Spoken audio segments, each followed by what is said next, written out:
Hello everyone, welcome to Pushpita art. मैं हूँ पुष्पिता। आज मैं बार्ड की एक पेंटिंग बनाऊंगी। मैं इस पेंटिंग को वाटर कलर से करूंगी और मुझे बार्ड की पेंटिंग करना बहुत पसंद है। मैं बहुत ही इजी स्टेप से इस पेंटिंग को करूंगी।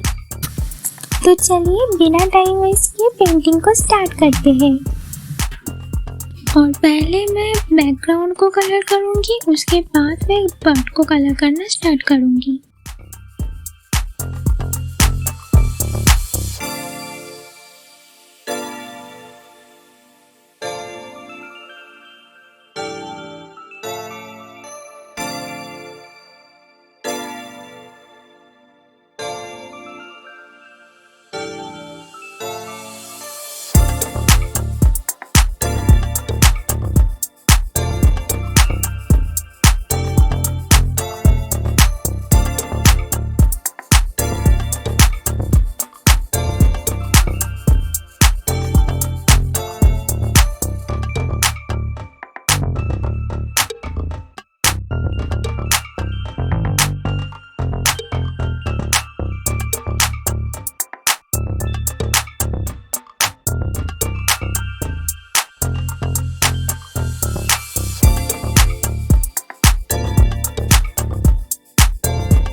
आप देख सकते हैं मेरी पेंटिंग फिनिश हो गई। और आपको ये पेंटिंग कैसी लगी वो कमेंट पे ज़रूर बताना। और अगर आपको ये पेंटिंग अच्छी लगी हो तो एक लाइक कर देना। और अगर आप मेरे चैनल पे नए हो तो प्लीज़ सब्सक्राइब कर देना।